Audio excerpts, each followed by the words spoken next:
નમસ્કાર મિત્રો, પાછળ જોઈ શકો છો સતપુરાની તળેટી માનું એક શિખર જેને દેવહાત્રા કહેવામાં આવે છે.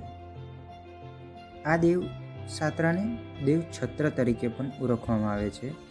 દેવછત્ર એટલે કે દેવોનું નિવાસ સ્થાન.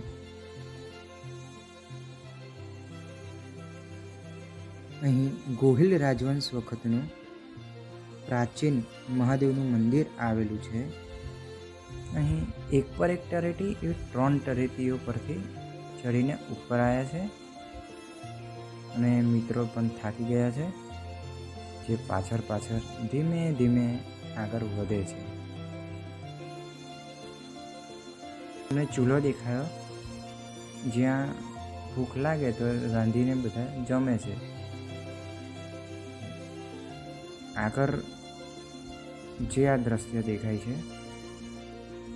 એટલે કે દેવસાત્રા, જે નર્મદા જિલ્લામાં સ્ટેચ્યુ ઓફ યુનિટી પછી લોકોનું ધ્યાન વધારે આકર્ષિત થયું છે.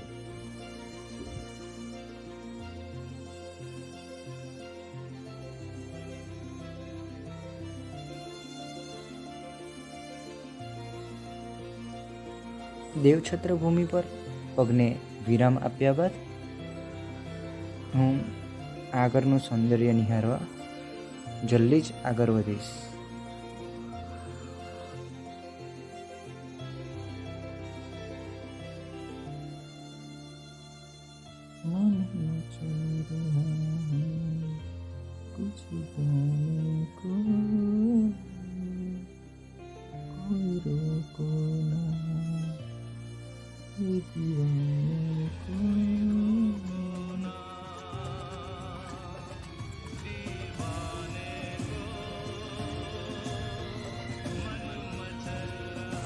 સંધ્યાકાળનો છે આ સમય. વાદરા ઉપર નીચે જ્યાં જુઓ ત્યાં વાદળા. પલક પલક ઝબકતા વાદળાઓના ટોટાઓ વળી રહ્યા છે. અહીં વાદળાઓ ધરતી માતાને દર્શન કરવા પહોંચી ગયા અને હું પહોંચી ગયો મહાદેવના દર્શન કરવા માટે. વાહ, ટાઈમ અને સિચ્યુએશનનું કોમ્બિનેશન.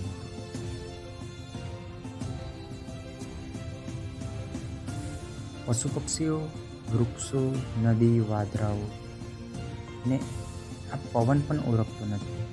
એવો આ જોખમી પવનની આ વેદના મને સંભળાઈ રહી છે. હું ઠંડો થઈ જઈશ હવે.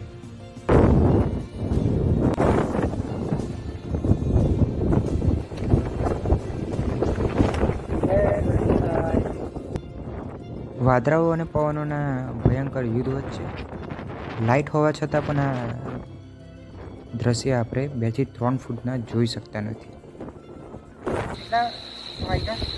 સારા 7.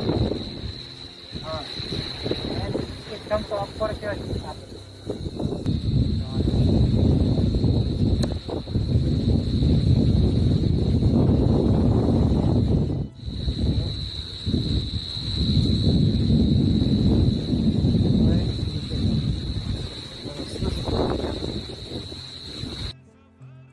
રાત્રિના સમયમાં સરદાર સરોવર, કેવડિયા કોલોની તેમજ ગરડેશ્વર તાલુકો સ્પષ્ટ રીતે આપણે જોઈ.